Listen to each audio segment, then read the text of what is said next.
This is problem 5-9. It is on page 209. A flat steel strip is used as a spring to maintain a force against part of a cabinet latch in a commercial printer, as shown in figure P5-9, which is below. I'll draw it on the board in a minute. When the cabinet door is open, the spring is deflected by the latch pin by an amount Y1 equals 0.25 millimeters. Okay. The pin causes the deflection to increase to 0.4 millimeters when the door is closed.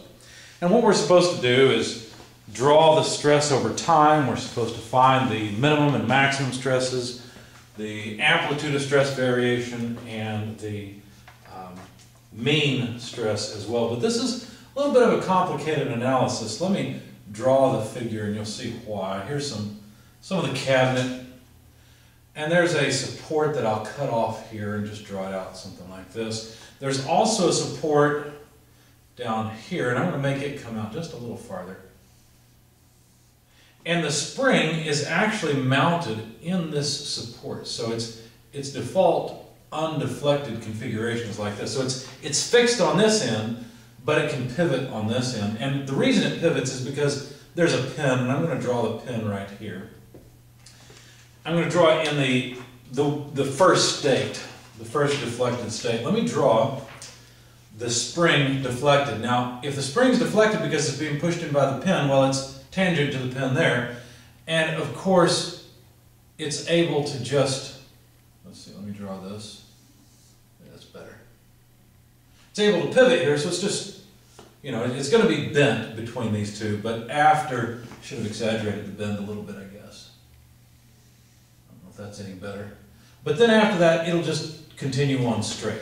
Okay, that's not very good. I need a little more deflection to make this obvious, but maybe the next one will be more obvious.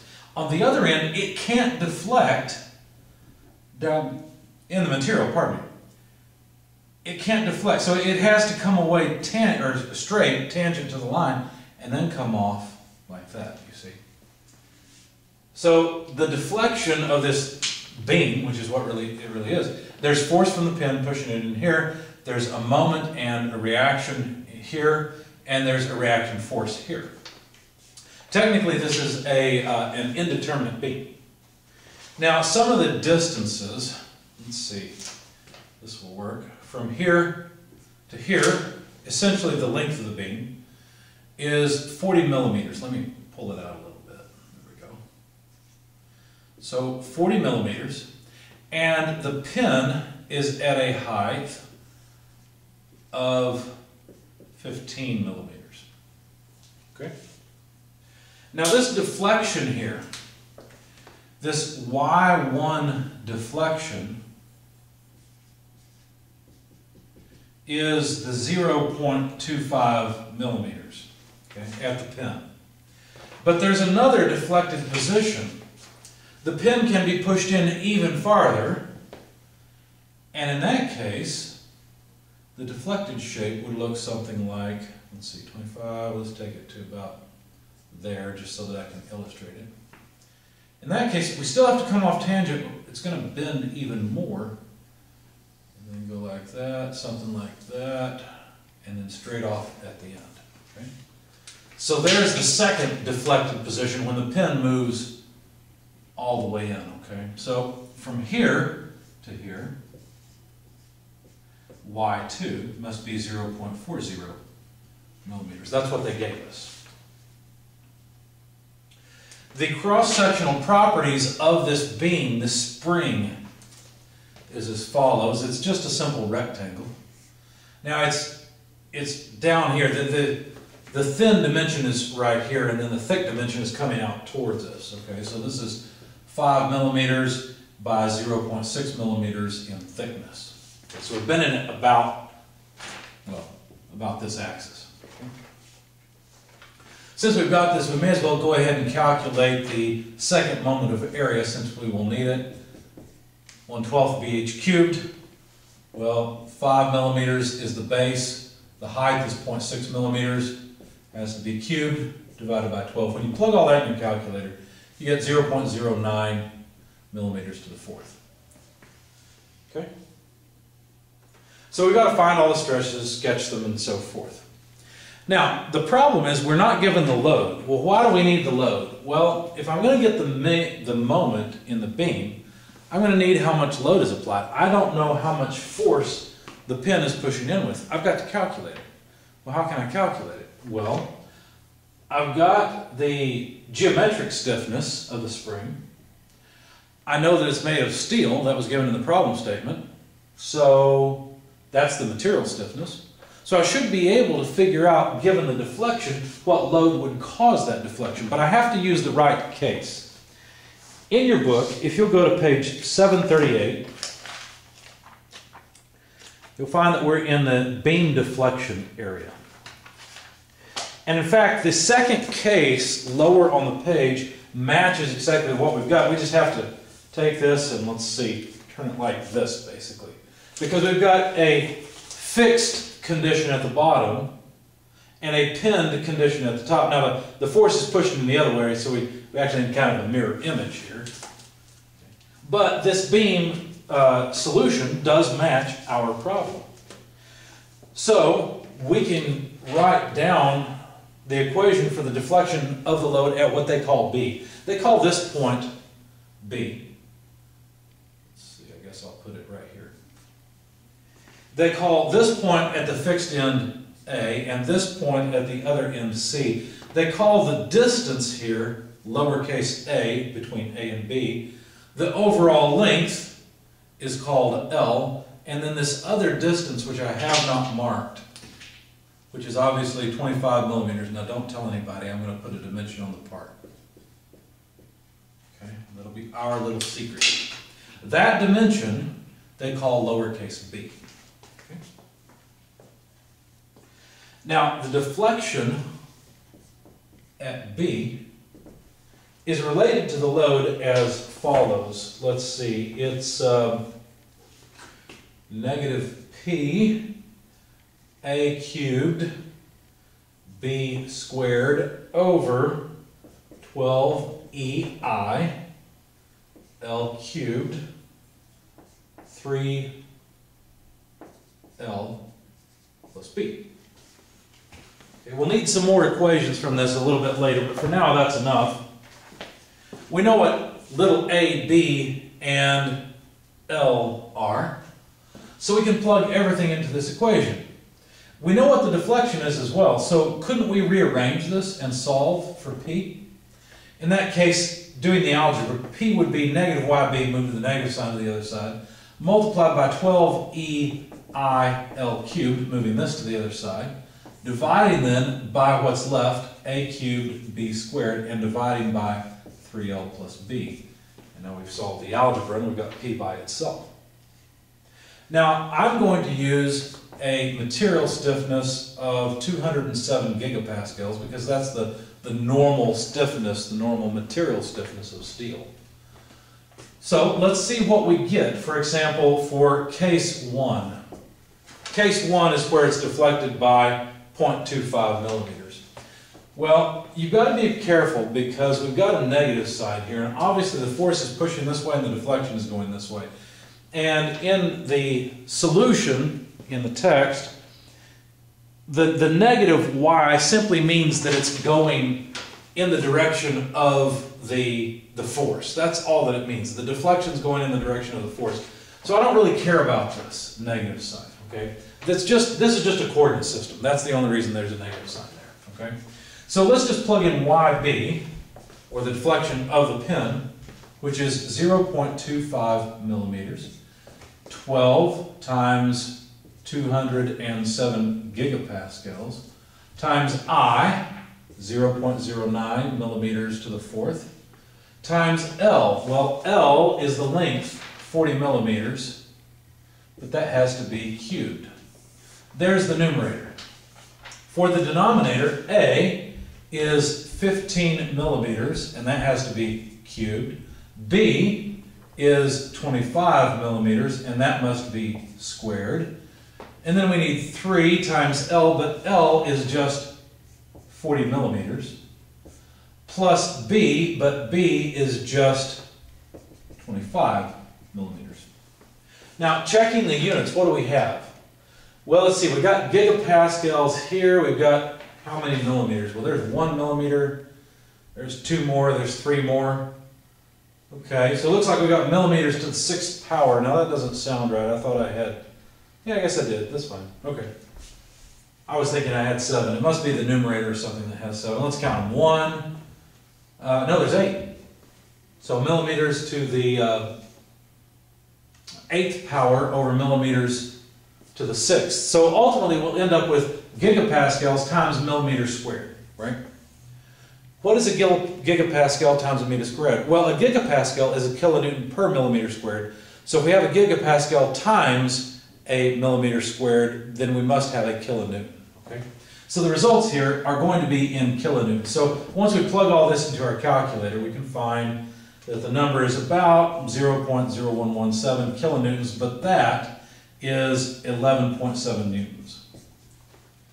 Now we could go through all this again for the other deflection, but look, the only thing that changes is this.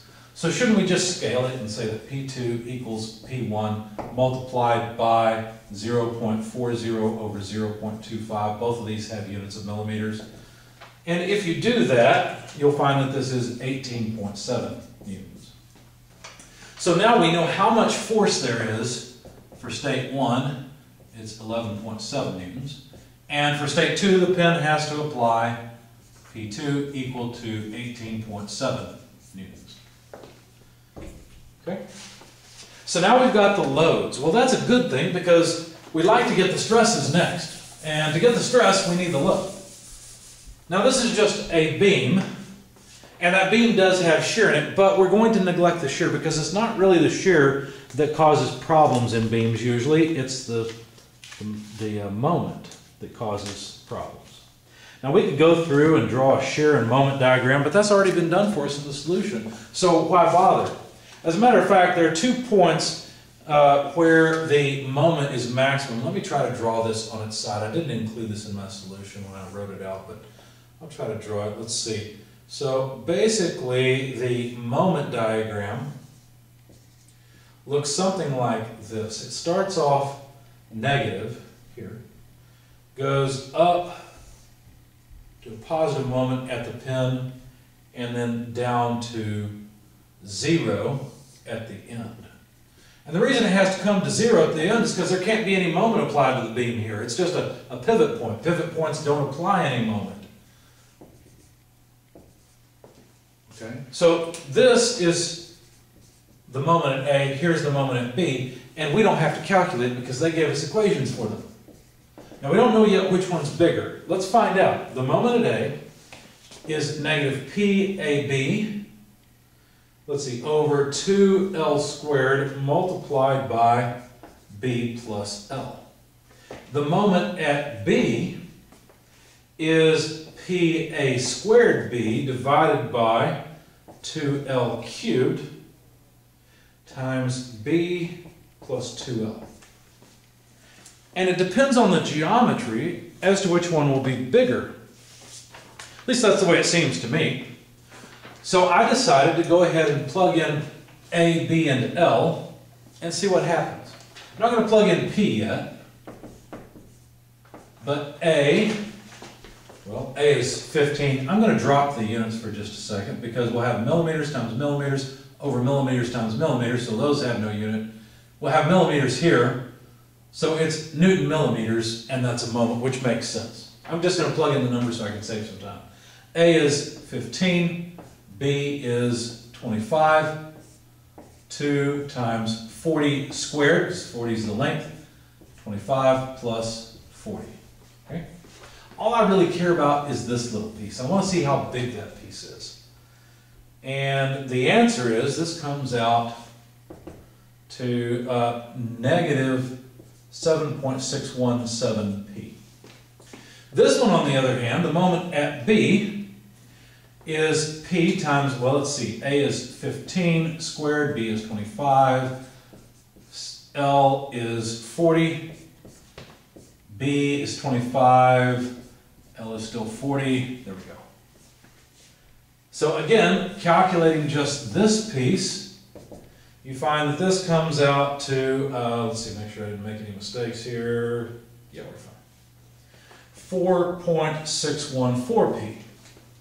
Now, if the load is p, then the moment at A gives us a higher moment. The fact that it's negative just tells us the sense of the moment on the beam, which way the beam is being twisted. Of course, for support, it's being twisted this way. That's what this moment at A means. That's the... Okay. But the negative sign doesn't really matter. I'll carry it through to prove that to you. But obviously, the moment at A is the moment of concern. Right? That's the one where we're going to have trouble. That's where the stress is going to be the highest, because that's where the moment is the highest. And of course, I'm only referring to the bending stress. I'm not really concerned about the shear stress. Okay, so for case 1, if I calculate the moment at A, I would get negative 7.617, which is in millimeters, multiplied by 11.7 newtons, and that comes out to about 89.12 Newton millimeters. If I do that for case 2, well then it's the same thing, I just plug in 18.7 newtons instead, and I get about negative 142.6 Newton millimeters. Okay, so case 2 has the higher moment. It's not really a surprise, it's pushed in farther. But what about stress? Well, stress is plus or minus mc over I. Now notice, really here this negative sign just alludes to the sense of the moment, which way the moment is twisting. On the other hand, this plus minus really alludes to compression versus tension. And all I really care about is tension. Now it's pretty obvious to see that the right-hand side of this beam is going to be in tension because it's being pulled that way, right? At least at A, which is where we care about the stress, since that's where the stress is the highest. So I'm just going to select this negative sign so that the negative times the negative will give me a positive and will give me a tensile stress, because that's what I care about, right? Another way of saying this is that these signs don't really matter. We just need a tensile stress. All right, so if I plug in 89.12 for, let's see, case 1, and I need moment 1, at A, of course, 89.12 Newton millimeters from right here. Okay, I just dropped the A because we know we're at A.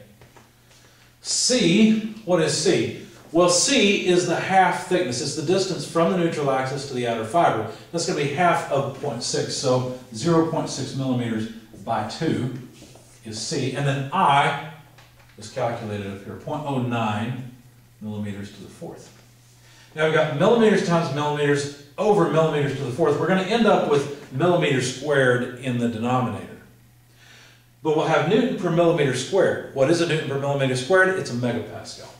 So these are megapascals. So when we finally plug this into our calculator, we get about 297 megapascals. Now I could go through this again and plug in the other stress, or I could just scale this. I'm just going to scale this. The stress at case 2 is this number divided by 89.12 multiplied by 142.6. Everything else is the same. The C and I are the same, right?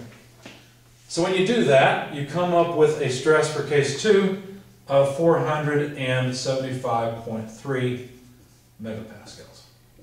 Oops. So there are the two stresses in cases 1 and 2. Now I should be able to come up with the maximum and minimum stresses. Don't need any of that anymore. It's pretty obvious that the minimum stress is the lower one. It's the 297 megapascals. It's also pretty obvious that the maximum stress is 475.3 megapascals. Once we know that, we can calculate the stress ratio as the minimum over maximum.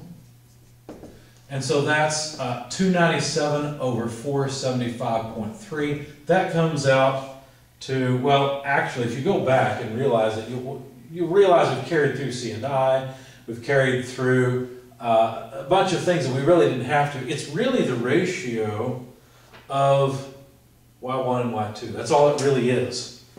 So it's really 0.25 over 0.4. Without all the round off, we get 0.625, or in other words, 5/8. All right?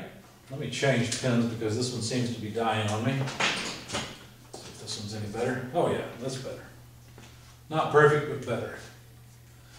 So now the mean stress is just the sum of the max and minimum stresses divided by 2. So all I got to do is take these two, add them together, divide by 2. When you do that, you find that the average stress, or the mean stress, is 386.2 or so megapascals. And when we calculate the alternating stress, or the magnitude of the alternating stress, we do it by taking the maximum stress minus the minimum stress divided by 2. When you do that, you get about 89.2 megapascals.